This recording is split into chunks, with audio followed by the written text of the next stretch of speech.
Pero hindi pa rin ko alis. Hindi kayo makawalis. Saan ba na sumasakit? Yan? Walang pwersa. Grip mo nga ako. Yan na yun? Kabila nga. Ano ka? Kaliwete ka kanan? Kanan. Dito sa kaliwa. Sige, grip mo ako. Okay? Kanan.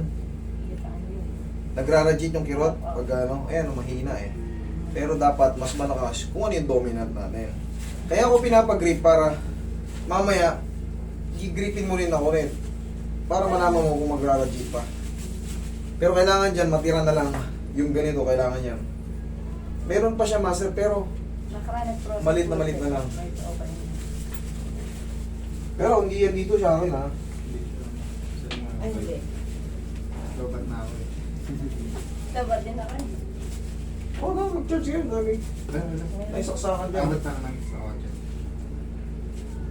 Dumating kami dito kanina mga 10 yata. Pinabuti na kayo after lunch niyan. Gala muna kami. Balik namin alas 2 na sakto.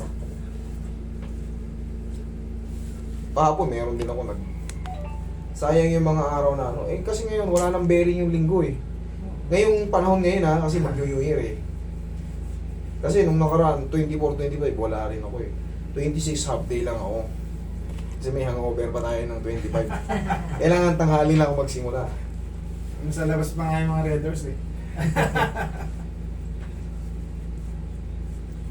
Pero pag regular po, wala talagang Sunday. Pag regular, pagpasok na ng January 5, pataas. Ayan.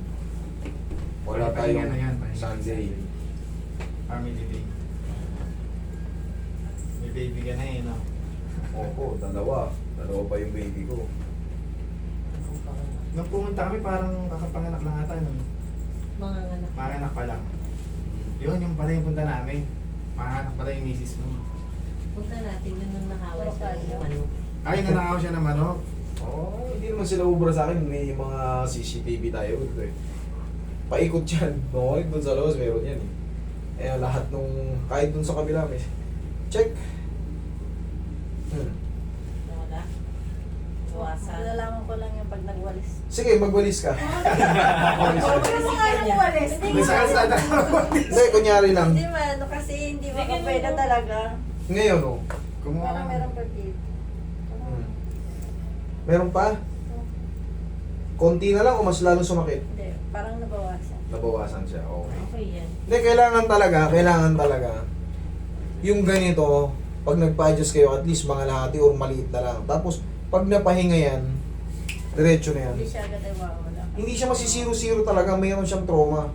Kasi day by day mong use to. Wala kang ibang kanan ka pa. Pero, ang mahalaga, kailangan. Pero yung ganito, tas gumanito, parang master, parang lalo sumakot. Ayun, no? Parang ayaw ko lang yung mga ganun. Hindi po pwede, hindi ako payag. Yun. Kaya sabihin mo, pag masakit pa, sabihin mo masakit. Oo, yun ang ano, pero malalaman mo naman kung mas yung ganito, nadagdagan pa, o yung ganito, naging ganito, o yun tama. Pag nag-improve na, pahinga lang ng mga 4 to 5 days, wash out na yan. Bukod dyan, ano pa? Kaya mo lang muna makasingaw, ano pa? Yung ito lagi. Sige, higa ka. Nanganas. Sa Ano yung adjustment puro ugat kasi. Lagi